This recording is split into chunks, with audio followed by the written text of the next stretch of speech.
Well, thank you very much for coming here. Thank you to Ole for all the pre-preparation and the running of the conference with Jessica. So I'm very happy to be here. I'm just going to, I don't know if that needs changing as well. So this is a kind of meta-theoretical paper in a way. I've always been interested in the relationship between philosophy and other things that seemingly don't count as philosophy, non-standard philosophies, non-philosophies, diagrammatics, for instance, which will come in at the periphery of this talk, film and philosophy, mysticism and philosophy, or currently I'm working on classic car restoration as a mode of time travel. So that's different, I suppose. But today's is more meta-theoretical about the relationship between what is a difficult to define subject, philosophy, and another difficult to define subject, esotericism, and how those indefinitions might actually be productive, not necessarily an obstacle. And most of the paper is okay. It's not the perfect paper. It's got some boring bits, but they're only about 6 minutes long. Boring bits, I think, on Husserl and Frege. I might even cut them out if you're falling asleep. Okay, so we begin. Right, slide 1. So in a sense, I'm looking at this ability to esotericize philosophy and philosophize on esotericism. The latter is something we seemingly do all the time, but what it means is maybe not so self-evident. Okay, right. Okay, I will begin this avowedly and necessarily philosophical discussion, because that's where my training lies, of the relationship between philosophy and Western esotericism with an acknowledgement of the relative rarity of such exercises. Admittedly, that there are ideas to be found amongst many of the most established, sober and rational philosophers, from Pythagoras to Heidegger, that may bear more than a passing resemblance with positions held in what is called the esoteric tradition, is hardly news to anyone here. The closet of philosophers with such repressed esoteric tendencies is very large. Or at least that was previously the case. In more recent times, it is increasingly popular to out these thinkers in written histories of philosophy in general, or certain particular philosophers, histories that rightfully focus on the esoteric ideas that have always lied buried within the established canon. All the same, philosophical analyses of this fraught relationship between philosophy and esotericism remain rare. As Ole Patakin says in his introduction to Philosophical Perspectives on Esotericism, this collection is the first volume to be published that takes up the relationship between esotericism and philosophy as its central theme at a general level. That general level is, it would seem, the philosophical level, the abstract level. It is not a history of the two, nor the observation that the one contains the other, however overtly or covertly, but a general philosophy of. Philosophy and esotericism, and yet, Ole also admits that, quote, when the meaning of philosophy is extended beyond academic practice, it becomes evident that there is no clear-cut boundary between philosophy and various other subjects, such as science, art, religion, and politics.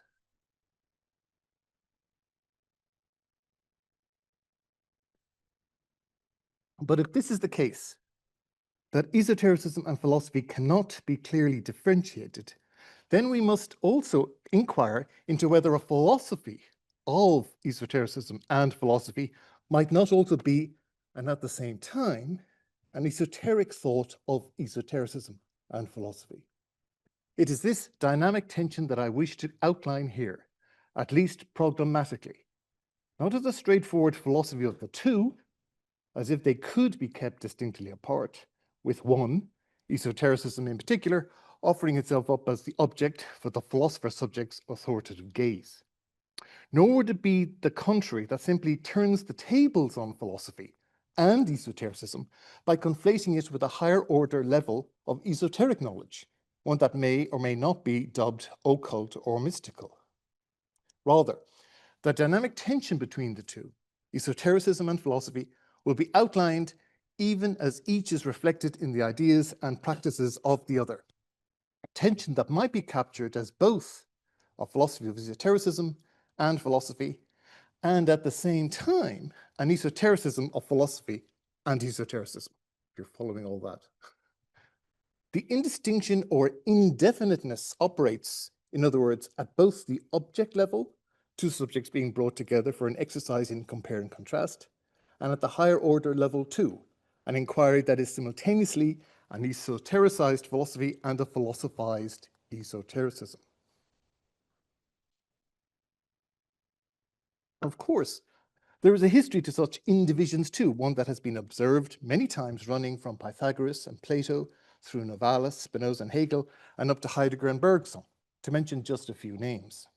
Similarly, tackling the issue of conceptual definitions as such, not simply of esotericism, but of philosophy itself too, invites us to make connections between the esoteric and other non-standard philosophical, wild or new age or countercultural forms of thought, such as Gregory Bateson, Steps to an Ecology of Mind, through Robert Pirsig, Zen and the Art of Motorcycle Maintenance, and even Fritjof Capra, the Tao Physics, and beyond.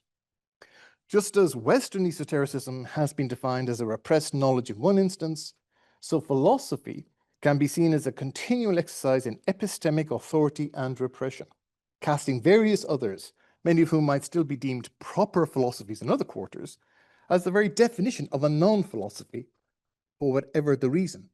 It is dogmatic or impressionistic, subjectivist or lacking in rigor, unclear or inexact, etc. Such repressions only serve to prop up the ever-changing self-definition and spurious authority of myriad individual philosophies. For those who do not want to build such walls, but would rather break them down, the very notion of indivision as such is typically not homogeneous and can come in various forms. We may talk of a weak or strong esotericism present in the work of one or other philosopher, again, assuming a sufficiently solid working definition of esotericism to put to use. For example, one might then argue that there is a weak esotericism in the work of Gilles Deleuze or Jacques Lacan, one involving ideas, the dark precursor, objet petit a, say, with historic and or intrinsic conceptual relations with normally agreed upon traditions of esoteric thinking. It would be deemed a weak relation because the claim is also that these concepts are not sufficiently powerful or intense in their thought. By contrast, the same position might argue for a strong esotericism in the work of, let's say, François Laruelle or Jacques Derrida, on account of the observation of certain intense or powerful concepts with putatively intrinsic esoteric dimensions present in their theories and or practices. Vision in one, the real, ordinary mysticism, or différence, aporia, l'avenir. Yet such weak and strong intensity or power could equally be swapped out for other variables with different quantifiers, such as existing on a finite spectrum, which would have a center or core, and peripheries or margins that quantify the relationship in terms of spatial contiguity, as opposed to intensity. Still, other vocabularies are available too, be they used to compare, contrast, or conflate outwardly incongruous thoughts in some or other manner. Now, this slide came up a bit early, but never mind. And here are some diagrammatizations that I just threw in as ways in which these relations could be thought. And at the end, I'm going to add another diagram. Different ideas and figures might be brought together or held apart according to the respective presence in them of a tendency or a family resemblance or participation, or as a kind of structural other.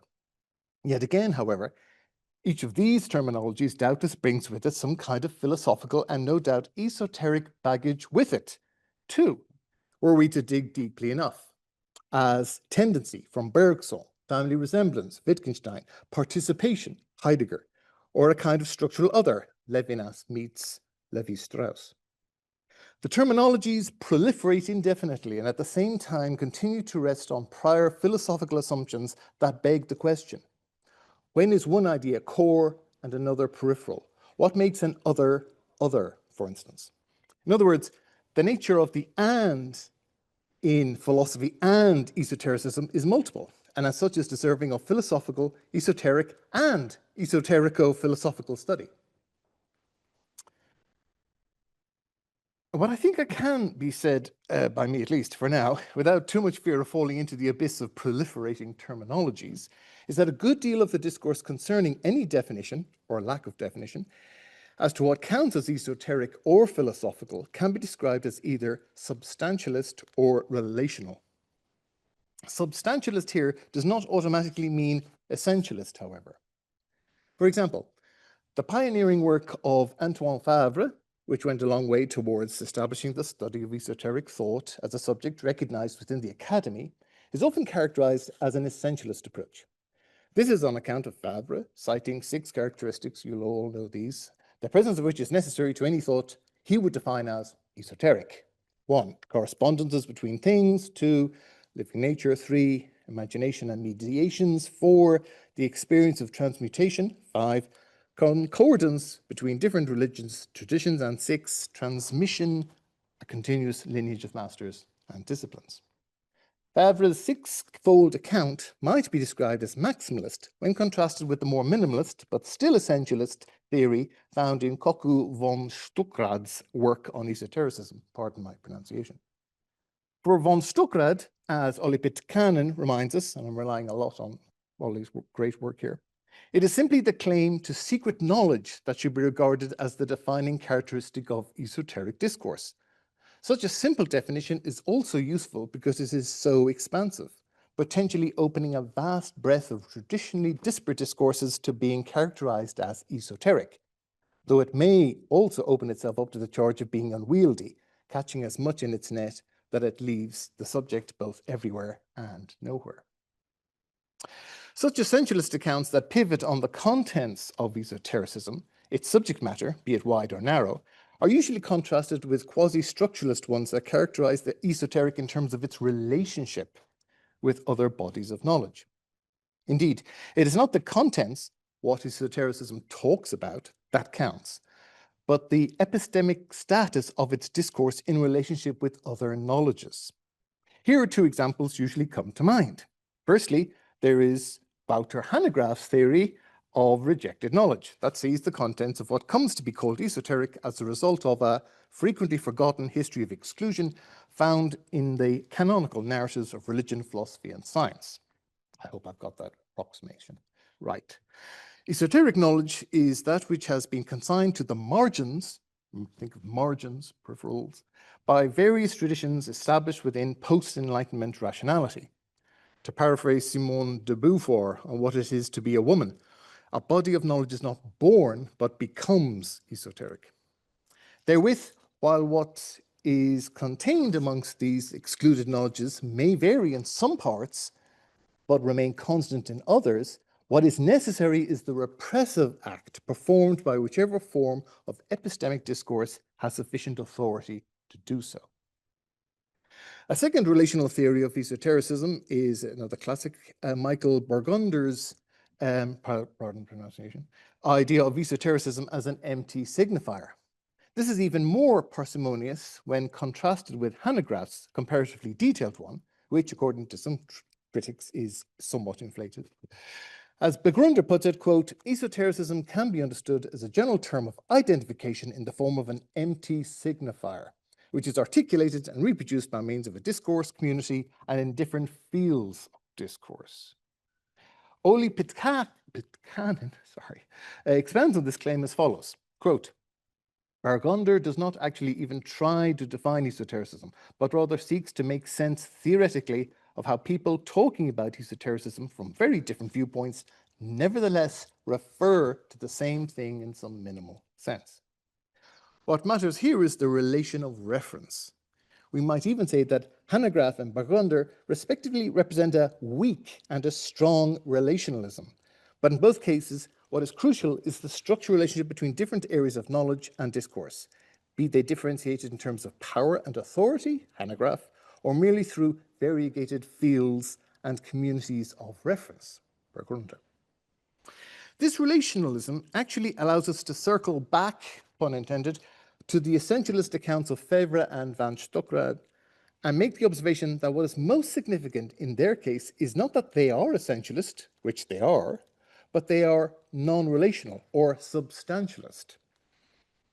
What is essential is not the relations between things, be it of repression or reference, but the things themselves, or substances, to use the technical term. I come to this conclusion because, while Hanegraaff and Bergson are indeed both relational, it is still possible to be an essentialist and a relational thinker on this matter, as we see with Hanegraaff's purportedly inflated account of rejected knowledge. It's not any old knowledge which is rejected, it's certain kinds of knowledge. That is, my next sentence, I just say that, it is not just any knowledge rejected, but Western post-Enlightenment rationality that will count as esoteric, but certain kinds of knowledge that invite and require certain kinds of repression. What becomes esoteric are not merely ill-judged opinions about X or Y, but the defeated within a historic rivalry between discourses that offered alternative grand narratives, and sometimes methods, concerning the fundamental questions of their times. So there is an essence of sort here, albeit one of relation. Compared to this, Bergson might seem more purely relational, inasmuch as the epistemic relation itself is pared down to different communities of reference. Hence, I would argue that a more useful contrast between these positions, which of course do not exhaust all possible positions one might take here, is that between a substantial thought and a relational thought, one that sees in the esoteric either a reality, a known content, be it comprised of 6 facets or just one, Favre versus von Stuckrand, or one that sees a knowing, a rejected knowledge, practice, or collective reference, Hanegraaff versus Bergson. Moreover, what is of even greater significance still, at least for my philosophization of the philosophy esotericism dyad, is that when these substantialist relational approaches are understood as what is a known reality versus how it is known through repression or reference, a circle can be found. It is a circle of ontology and epistemology, of being and knowing. So, a little bit about that. This thing, oh, never mind. Okay, leave it there. Knowing and being. Just make sure the quote comes up. This circular pairing of ontology and epistemology becomes all the more notable when we note Dmitry, I'm not going to pronounce this right, Okropriz's observation in his own study of the changing definitions of esotericism of 2 opposite vectors. I'm going to come back to this vector image later. When approaching the subject, one that is ontological and another that is epistemological. Admittedly, ontological approaches cannot be rendered as or reduced to a form of representation or cognitive process, be it conscious or unconscious. For instance, Martin Heidegger's famous Das Nichts, Nichtet, the nothings, is merely a confusion of conceptual categories, according to Rudolf Carnap. Conversely, any representational content can also be given an ontological rendering, for example, by seeing information as an immanent process a la Gilles Deleuze and Félix Guattari. In the former, ontology, metaphysics in particular, reduces to epistemology, or logic. In the latter, the operation is reversed. It is ironic for both interpretive enterprises, however, that being and knowing form a circular logic of their own, implicating their opposites as an irreducible remainder. This seemingly inescapable conundrum is something that Ian Jarvie pointed out many years ago. Now, hopefully I get my quote. Yeah. It can be argued that before we can answer the question of what exists, we have to solve the problem of what we know. Since knowledge is what we know of what exists, it is what we know about what we know that allows us to move towards articulating what we know of what exists. By parallel reasoning, it can also be argued that before we can solve the problem of what we know, we must first solve the problem of what exists. Because when we ask what we know, what we mean is, what do we know of what exists? And how can we assess any claim to know something or other if we have not solved the problem of what exists and hence can adjudicate our claims to know that it does? Knowing and being, epistemology and ontology, form a methodological circle, one that reflects back on whether we see the esoteric as content, substance, or a determination of knowing, relation. Jarvie himself goes on to articulate the circle of knowledge and being in terms of subjectivity and objectivity, self and world. The problem of knowledge seems to be about us, since it queries what we know. The problem of ontology, though, in asking what there is, leaves out any reference to us and appears only to speak about the world. The question arises of the relation between us and the world, whether knowledge is a state of us or some other sort of thing, and if that, what sort of thing? I would also argue that this circle, which I will soon explore in more detail from an esoterico-philosophical vantage point, also has a philosophical lineage in terms of a subjective meaning or substance and objective communicability relation, which connects it with the esoteric paths of substantialism and relationalism that I examined earlier. That lineage concerns the origins of the divide in contemporary Western philosophy between what has come to be known as continental versus analytic or Anglo-American approaches. As has been argued, the source of this philosophical division can be found in the different directions taken by the two crucial research programs that emerged at the turn of the 20th century. These programs were the science of interior subjective meaning undertaken in classical 20th century Husserlian phenomenology versus the science of objective language advanced by so-called analytic Anglo-American or Fregean philosophy. How are we doing for time? Where's my watch? Stay on that. I'm gonna summarize. I've got half an hour late, exactly.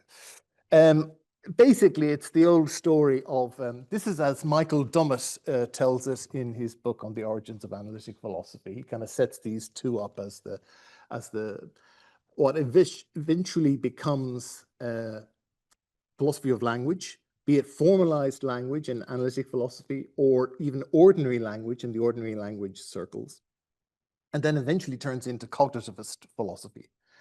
That stems from Frege, who wanted to look at objective truth, find objective truth through communicability, versus Husserl, who wanted to find certainty, almost following a Cartesian trajectory there, an interior certainty, that would then be, if you like, the pivot point to then describe in a phenomenological language how the world appears in certain structures, phenomenological structures. Okay. I'll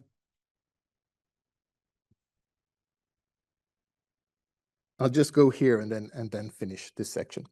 In contrast to Frege's claim that objective thought, which in Frege's own period of writing was almost a Platonic, a Platonist third realm, thought would be objective, albeit that objectivity is later on naturalized and secularized, de-Platonized by later philosophers of language in terms of the rules of communicability, objective language. But for Frege, originally, it had to be a third Platonic realm.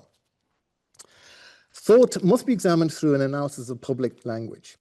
Husserl, by contrast, argued that meanings are grasped through subjective intuition, certainties, once they have undergone a rigorous analysis using, of course, his phenomenological method. His phenomenology follows that Cartesian trajectory, moving towards the inner certainty of the subject before establishing the truth of the world. The world exists because consciousness is intentional. It is always of the world. Herein supposedly lies the divergence of continental and analytic philosophy according to Dummett, and it's a plausible account. But here's also where the circularity of knowing and being returns in a new form. Is the certainty of the subject an objective truth in Frege? And is the objective, and is the objective science of thought in Frege actually certain outside of a third realm, or indeed the mind of God, which is, where Cartesianism in Husserl would bring it if it had its chance. Now, introducing this bifurcation into a philosophy of esotericism, as I'm trying to do here, or outlining at least, brings another dilemma with it. Should esotericism take its objective to be fundamentally linguistic, or in our earlier terms, epistemic and relational? Or should it be taken as something lying beyond or beneath public language, consciousness, subjectivity, intentionality, a la Husserl, thus making it more subjective and phenomenological, ontological and substantial in the earlier language? The correlated dualities previously discussed would return on this basis: object or subject, exo or eso, but also knowing and being. Okay, now, next section, the circles of our mind. Some Laruelle and Bergson. Pirsig is coming at the end. It is this latter pair that will bring us back to the promised discussion of circles.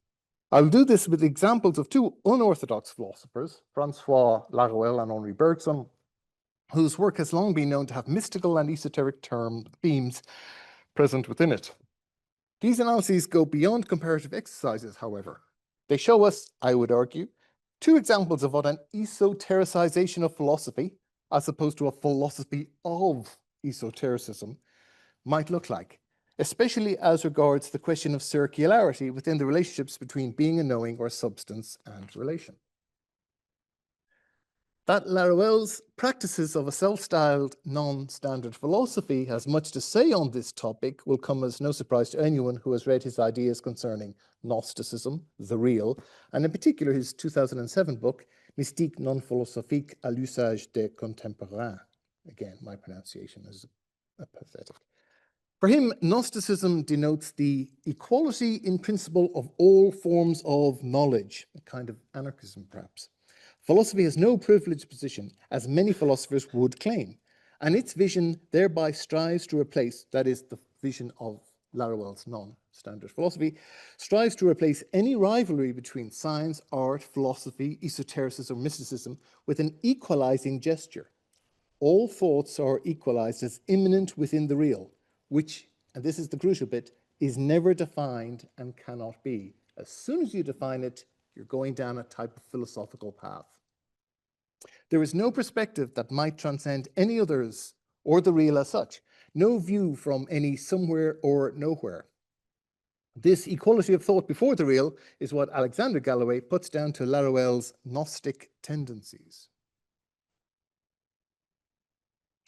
Such a seemingly utopian coexistence of different forms of thought is not some kind of liberal quietism or ironist postmodernism, however, because, as mentioned, the real is never defined in Laruelle's non-philosophy, definitions of the speciality of standard philosophy, and yet the real is not denied. It's not that everything is just image or discourse or ironic.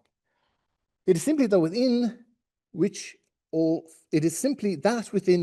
thoughts remain immanent, the real. This is not a unity, but a pluralism of thought. Indeed, for Laruelle, any such unity, any all, is an illusion.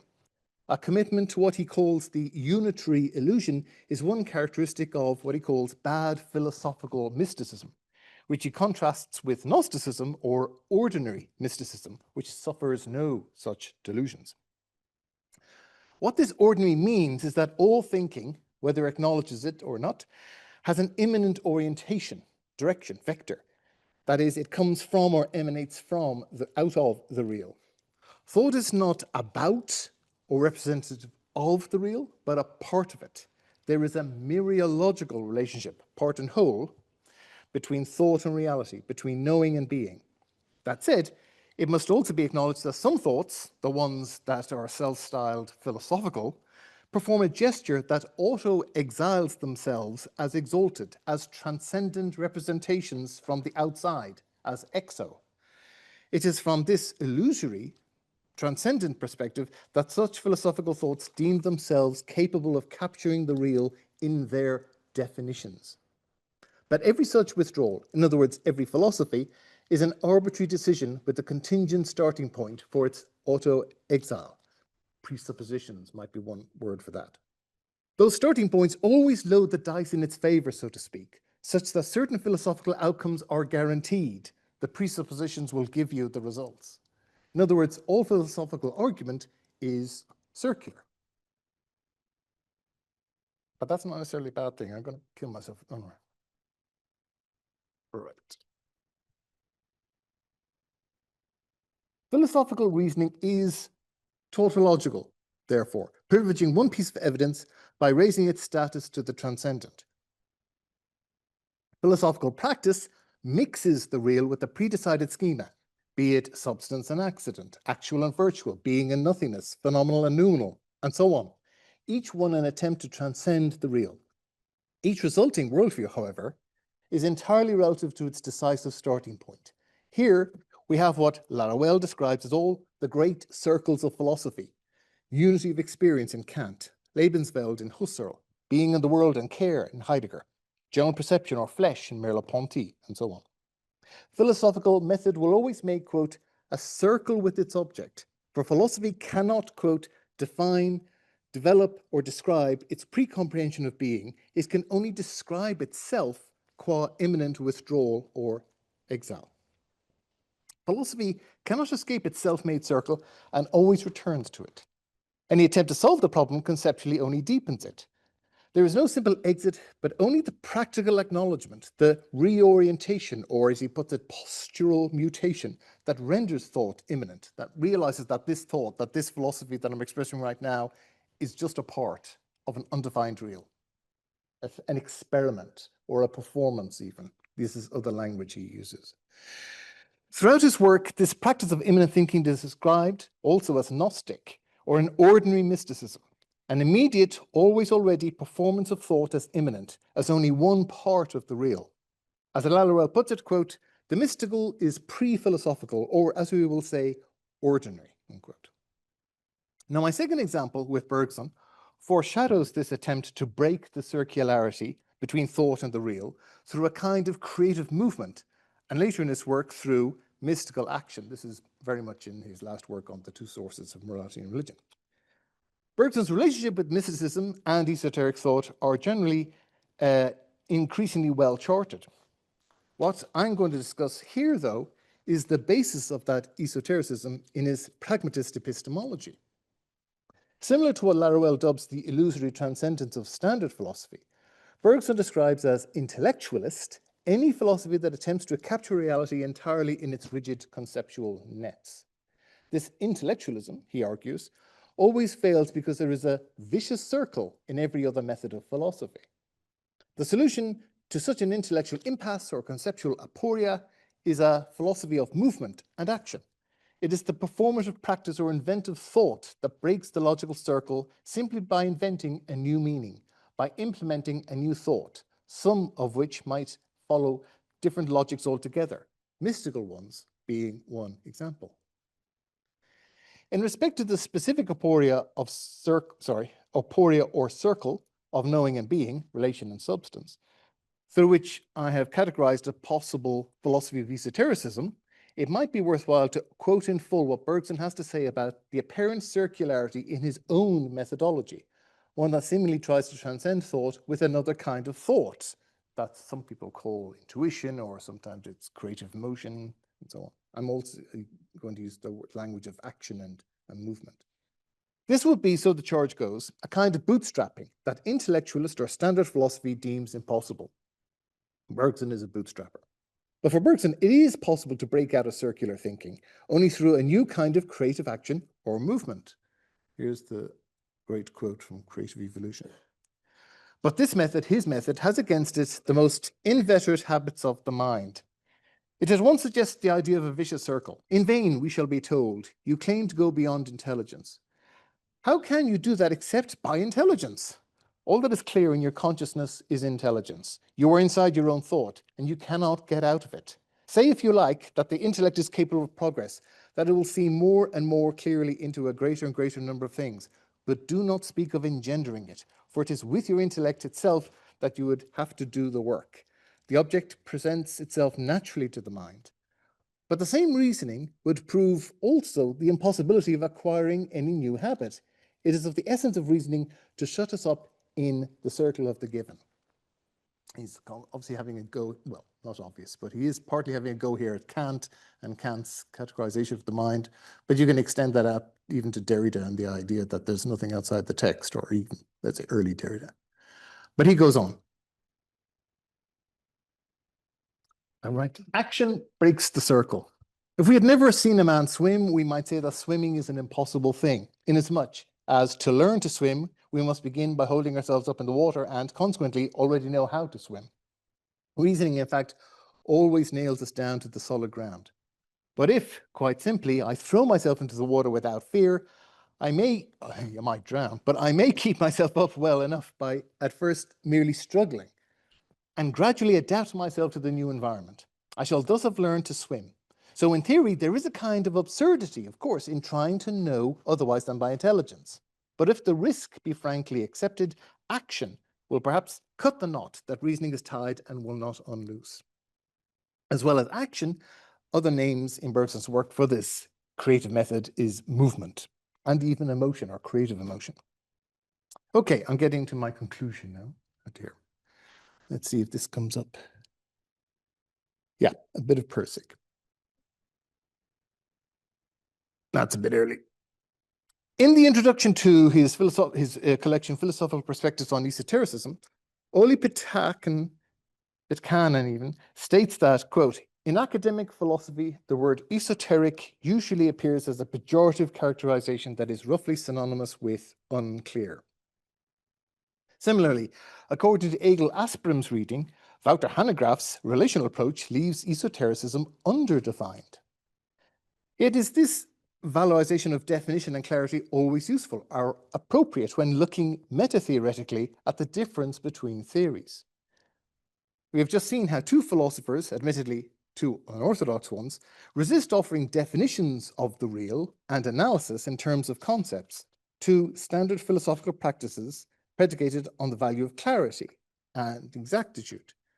Laruelle, like Bergson, would rather have terms left undefined, render them unclear to the gaze of philosophical mastery. In fact, according to Bergson, there are at least two types of clarity. The first, instantaneous and deductive. The second, a generative becoming clear, which brings Bergson closer to Wittgenstein's plea for perspicuity in opposition to Carnap's model of clarity by explication.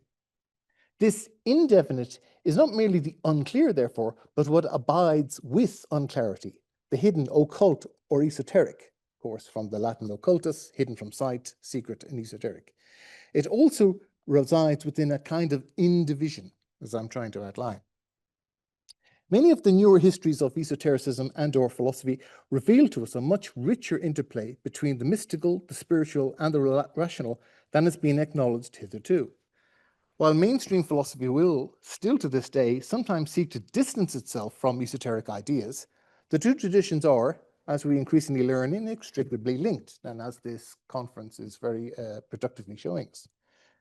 In philosophy's more ecumenical circles, however, be they born out of a genuine openness to rival ideas or simply a dip in self-confidence, the search for esoteric resonances or underpinnings in the history of philosophical thought is no longer a novelty. As I said at the beginning, be it within one philosopher's lineage, Hegel's Gnosticism, Deleuze's post-Kantian esotericism, or the mystical sources of Schelling, say, or a more general one, existentialism, for instance. Looking at such neglected dimensions is not an uncommon form of investigation today.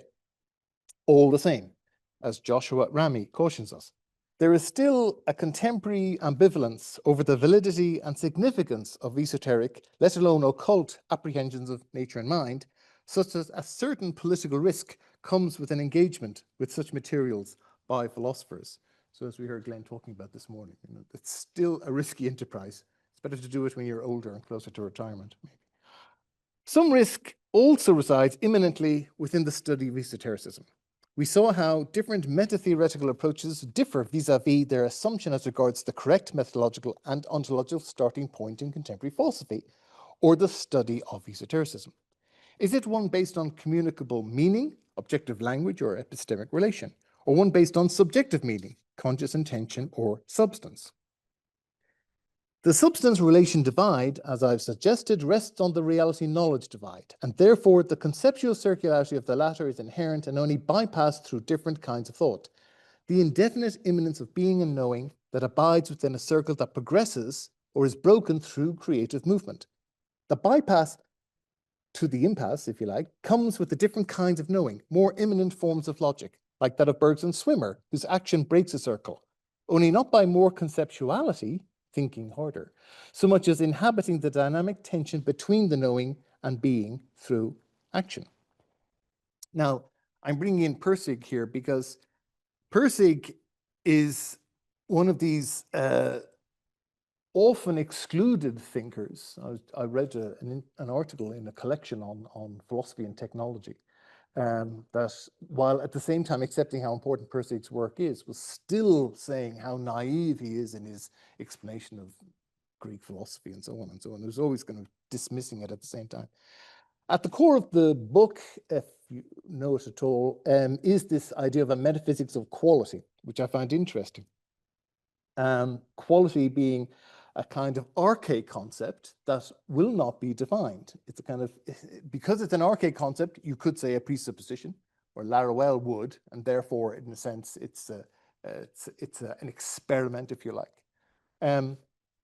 It is an archaic concept that denotes something undefined that comes before our standard subject-object dualities, the dualities of classic logic, or, on the other hand, not just classic logic, or the anti-mechanistic monisms of Romanticism. It's trying to bypass both that duality and that monism. And in that work, he connects the notion of quality with the Tao, which could lead us into discussions of Fritjof Capra if you wanted, and indeed Greek philosophy, some of it. But throughout is the importance of this notion of indefinition. Here we go, finally. The definition he gives, at one point there's a protagonist. We have an unnamed author, semi-autobiographical Pirsig. And in a former life, he was a teacher, as the story goes. And he was trying to teach his new philosophy, the metaphysics of quality. Quality, he was teaching his students, is a characteristic of thought and statement that is recognized by a non-thinking process. Because definitions are a product of rigid formal thinking, quality cannot be defined. Goes on. The fact that this definition was actually a refusal to define did not draw any comment from his students. But his statement was, in a formal sense, completely irrational. If you cannot define something, you have no formal, rational way of knowing that it exists. We're back to Jorvie again. Neither can you really tell anyone else what it is. There is, in fact, no formal difference between inability to define and stupidity. We can talk about stupidity if you like. Does that come up in there? Yeah, here we go.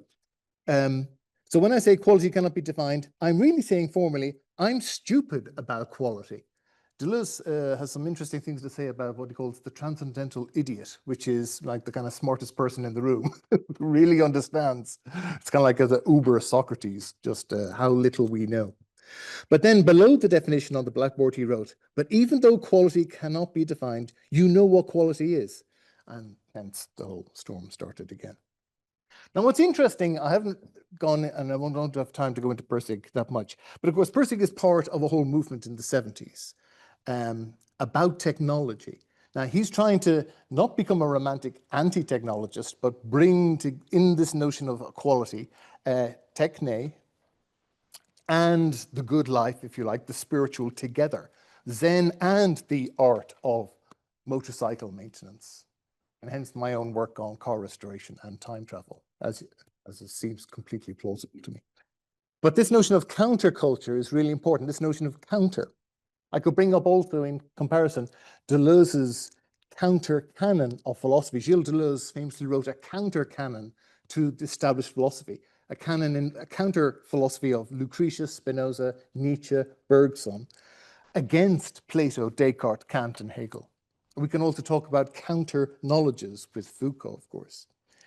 And we might think of these counters as, going back to the language of Laruelle, reorientations, different directions or vectors encountered, thus giving us an alternative way of thinking of esotericism alongside philosophy with a new image of movement. Can I therefore propose this conclusion? Finishing now. That indefiniteness as movement is the mysticism or esotericism of philosophy. Question mark. I'm not saying it is, it's just kind of throwing it out there. This is the indefinition of the two, or the indivision of the two. There is not an unchanging structural otherness between two subjects, but one immanent paradigm or phase, a temporal movement of the esoterico-philosophical becoming esoterical philosophy that subsequently becomes standardized. To repurpose Thomas Kuhn's theory of scientific development, There are revolutionary phases when a non-science erupts within a science and causes a shift towards a new normal science establishing itself. The esoteric is the revolutionary movement, I'm literalizing here, in philosophical thought, one that remains imminent as a new vector, a reorientation. To think of philosophy and esotericism as a substantial or relational fixity, as dual and different, is perhaps hyperbole. To see the esoteric as a different movement, as an imminent movement of undefining, might therewith be to re-esotericize philosophy. The esotericization of philosophy comes through many new movements of thought, active, creative, artistic even, indefinite and undefined movements. Such thoughts and actions destructively interfere with, and so de-amplify the definitions of so-called classical thinking. Hence this last one here. An undefining that is also reversal, an encounter that reorients, that counters or interferes, acting both ontologically and epistemologically. Hence my new sign-off image. Thank you very much. I'm all done.